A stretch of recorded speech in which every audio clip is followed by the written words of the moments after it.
Can you picture yourself the First Lady? Yes, I would be very traditional, like Jackie Kennedy.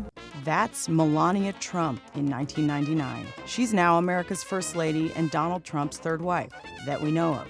I'm comedian Logan Guntzelman, and I'm here to tell you all about our First Lady.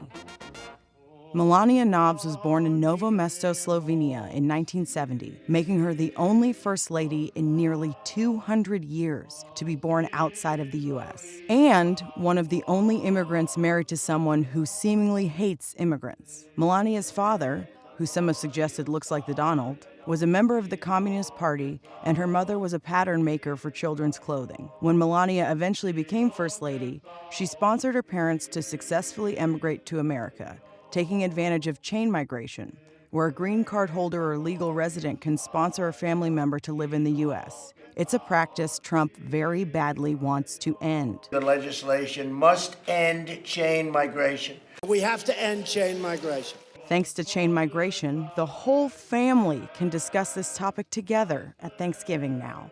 Growing up, Melania was always interested in fashion and the finer things in life. The New York Times notes, Melania wrapped her notebooks in magazine perfume ads and kept her knitted sweaters in purple lockers. She attended the Secondary School of Design and Photography in Ljubljana, where she listened to a tasteful palette of angst, Metallica and The Cure.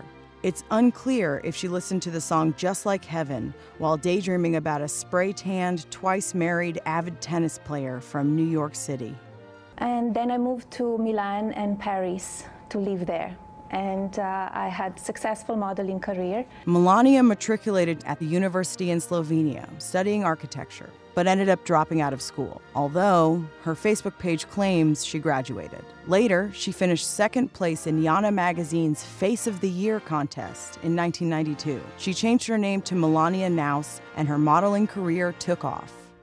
She moved to New York in 1996 and modeled mostly in print. As a 25-year-old, she was featured in a sexually explicit shoot for a French men's magazine called Max. The New York Post paints the picture. The raciest of the photos shows Melania lying nude in a bed as Scandinavian model Emma Eriksson, also naked, embraces her from behind, just below her breasts, which are fully exposed.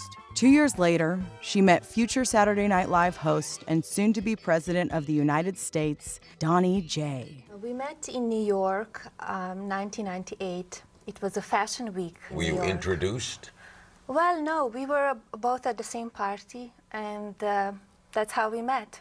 He came Like to right me. away? I went crazy. I said, I was actually supposed to meet somebody else. According to The New Yorker, the two broke up briefly in 2000 when Trump was considering a run for president. But in 2004, Trump proposed to Melania with a $1.5 million ring at the Met Gala.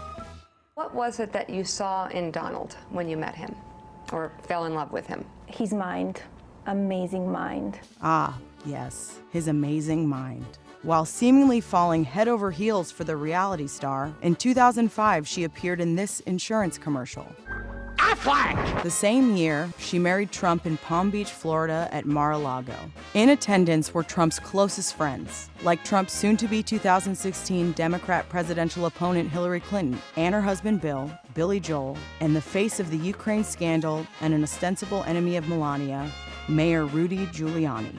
I never talked to Mr. Giuliani. A year after the wedding, Melania gave birth to her son Barron, who Trump admitted he wouldn't take care of or even see. Now, I know Melania. I'm not going to be doing the diapers. I'm not going to be making the food. I may never even see the kids, frankly. No, yo. During her husband's presidential run, Melania made a speech at the Republican National Convention in 2016, which was, in part, plagiarized from Michelle Obama's 2008 DNC speech. A CNN side-by-side shows the similarities. You work hard for what you want in life, that your word is your bond, that you do what you say you're going to do. You work hard for what you want in life, that your word is your bond, and you do what you say and keep your promise. Melania claims she wrote the speech, quote, with as little help as possible, unquote. After her husband won the presidency, Melania, as First Lady, has championed the fight against cyberbullying amongst children. It's one of her 3 pillars in her Be Best campaign, which is curious considering her husband's Twitter habit. For instance, after Time magazine recently announced 16-year-old international climate activist Greta Thunberg as their Person of the Year, Trump tweeted, "So ridiculous. Greta must work on her anger management problem, then go to a good old-fashioned movie with a friend. Chill, Greta, chill." Also, Trump is a fan of the classic bully move of using ad hominem attacks. While Bette Midler is an extremely unattractive woman, I refuse to say that because I always insist on being politically correct. But at least he can dish it out just as hard as he can take it. I have never seen a thin person drinking Diet Coke. Social media can be both positively and negatively affect on our children. The booklet for Melania's Be Best initiative was criticized for plagiarizing an Obama-era booklet. Twitter users noted the similarities, all except for the intro. It seems as long as Melania continues to plagiarize, Obama-era policy might actually stay intact. But perhaps Melania should have taken her own advice on being best when visiting migrant children on the Texas-Mexico border, one of the epicenters of Trump's family separation policy. On a visit to a child detention center, Melania wore a jacket that read, "I don't really care, do you?" I could say I'm the most bullied person on the world. She later claimed it was in response to how she is portrayed in the media, but she largely hasn't been covered all that much, except for broad reporting on her blood-red Christmas trees. She's been one of the most enigmatic first ladies in one of the least enigmatic administrations. There have been, however, extensive amounts of reporting on Melania's relationship with her husband. Some say she's being held hostage, a prisoner in her own home. Others say she's complicit in his acts and estranged from the president, secretly mounting a coup. And some say the couple is perfectly fine. It's unclear where she falls in this love triangle encompassing herself, her husband's ego, and her husband. But maybe we're all overthinking it.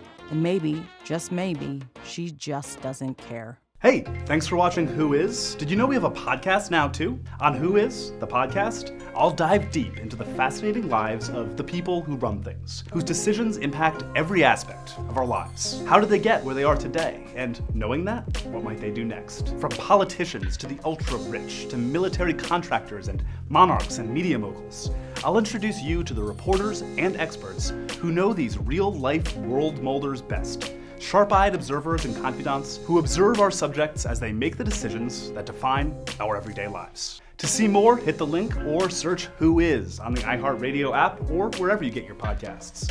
And for more of the video series you know and love, be sure to check out the Snapchat versions and our series playlists on YouTube and Facebook.